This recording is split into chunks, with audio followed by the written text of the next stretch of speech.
Les matins de France Culture, Guillaume Erner. Quelle société numérique voulons-nous? La reconnaissance faciale se perfectionne et dans plusieurs pays, des demandes de régulation se font entendre. Vendredi, la CNIL, Commission nationale informatique et liberté, dont le rôle en France est de veiller à la protection de nos données personnelles, publiait un rapport appelant à encadrer l'utilisation de la reconnaissance faciale et à ouvrir le débat sur le sujet. Quels avantages, mais aussi quels risques représente cette technologie biométrique de reconnaissance des visages? Est-il possible de l'encadrer? Bonjour Bertrand Warusfel. Bonjour. Vous êtes professeur de droit à l'Université Paris 8, avocat au barreau de Paris et notamment spécialiste du droit du numérique. Alors la reconnaissance faciale, c'est une technologie informatique qui permet de reconnaître automatiquement une personne à partir des données biométriques de son visage. L'objectif étant de l'authentifier ou de l'identifier, pour reprendre les termes du rapport de la CNIL. Aujourd'hui en France, dans quel cadre est utilisée cette technique ? Alors, cette technique, pour l'instant, n'est utilisée qu'à titre expérimental, puisqu'il y a quelques expérimentations qui ont été lancées récemment et qui ont d'ailleurs fait réagir, dont 2 expérimentations à Nice, on en parlera peut-être tout à l'heure. En effet, actuellement, dans le cadre du nouveau règlement général de protection des données, qui est la nouvelle loi informatique et liberté européenne, le traitement des données biométriques est par principe interdit, sauf dérogations particulières. Et ces dérogations particulières nécessitent d'une part le consentement de la personne concernée et également de pouvoir prouver qu'il n'y avait pas de moyens moins attentatoires aux libertés pour pouvoir atteindre un objectif légitime qui peut être un objectif de sécurisation d'un accès dans un lieu ou des choses de ce genre. Quel est le cadre dans lequel ce procédé est utilisé à Nice, Bertrand Warusfel ? Alors, pour l'instant, c'est une expérimentation. Il y a eu, à ma connaissance, 2 expérimentations à Nice. D'une part, la mairie de Nice a fait une expérimentation pendant le carnaval avec 50 salariés volontaires, qui étaient pour l'essentiel des salariés de la ville de Nice, qui ont accepté de jouer le jeu et de telle manière à voir si les caméras de vidéosurveillance de la ville de Nice étaient capables de les repérer juste à l'entrée du carnaval, donc juste à un point d'entrée. Et puis il y a une deuxième expérimentation qui a été critiquée par la CNIL, qui concernait une expérimentation, là aussi, à l'entrée d'un lycée. Et oui, parce que évidemment, c'est une technique qui fait peur. Elle fait peur notamment parce qu'elle est utilisée en Chine, où là, elle est clairement attentatoire aux libertés, et on se dit qu'elle a une puissance inédite. Il y avait un projet de l'administration qui consistait à utiliser cette technique pour permettre, par exemple, l'accès aux services des impôts sur Internet. Et dans ces conditions, l'État aurait la totalité des profils des Français, ou presque, Bertrand Warusfel.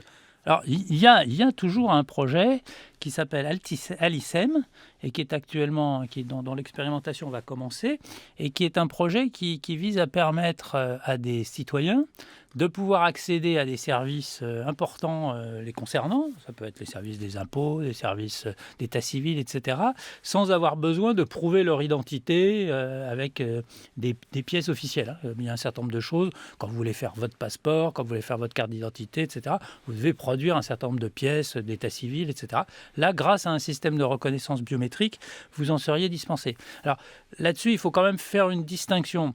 Il y a au moins 2 types de biométrie très différentes. Il y a une premier type de biométrie qui n'est pas forcément la biométrie, une reconnaissance faciale la plus attentatoire aux libertés, qui consiste simplement à ce que la caméra prenne une photo de votre visage et compare les éléments essentiels de votre visage avec une photo de votre visage, enfin des éléments essentiels de votre visage qui ont été stockés par avance et qui peuvent par exemple être stockés dans un support mobile. C'est-à-dire vous pouvez avoir vos éléments biométriques dans votre téléphone mobile et à ce moment-là, l'application vérifie juste si la tête que vous avez devant la caméra est bien celle qui est dans votre téléphone mobile. Auquel cas, à ce moment-là, on n'est pas du tout dans un système chinois, à la chinoise. En revanche, le système qui ressemble un peu plus à ce qui est utilisé en Chine, c'est quand on essaye de brancher des logiciels de reconnaissance faciale, avec éventuellement de l'intelligence artificielle, sur des caméras de vidéosurveillance, parce qu'à ce moment-là, on peut essayer de vous retrouver dans une foule, par exemple, et au moment où je sors d'un café, au moment où je monte dans un autobus, au moment où je traverse la rue, on pourrait essayer de m'identifier. Et là, bien évidemment, Big Brother n'est pas trop loin. Mais alors, quelles sont les garanties dont on pourrait, je mets ça au conditionnel, parce que c'est quand même une technique qui fait très peur. Là, on se dit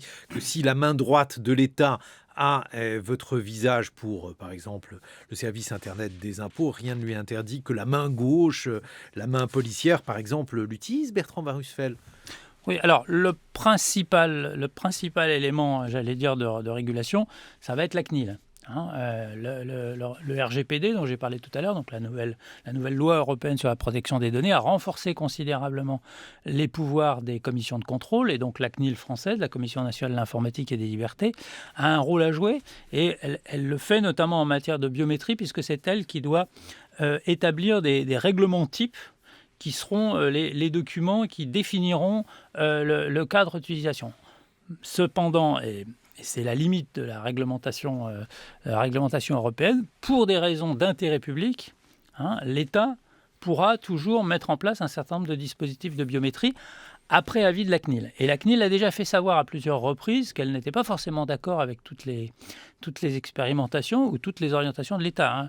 S'agissant par exemple du fichier qu'on appelle TES, le fichier des documents d'identité électronique, la CNIL a fait savoir l'an dernier qu'elle trouvait que l'État proposait quelque chose qui allait trop loin, parce que la CNIL aurait préféré par exemple que les éléments biométriques relatifs à ces documents électroniques, passeport, carte d'identité, ne soient pas conservés dans une base centralisée, mais soient en réalité stockés par les différents citoyens eux-mêmes.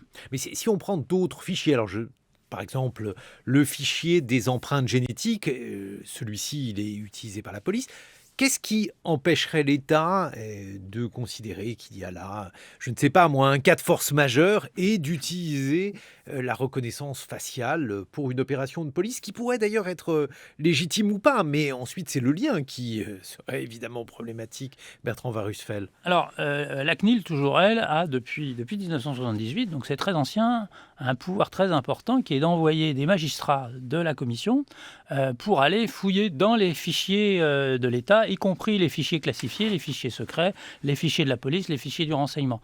Donc, je pense que si l'État, en France, qui reste un État démocratique et qui est soumis à un certain nombre de procédures de contrôle, utiliser de manière clandestine les images de biométrie, la CNIL s'en rendrait compte, et cela déboucherait évidemment sur un débat politique, voire sur un scandale. Il y avait déjà eu ce scandale avec des fichiers policiers.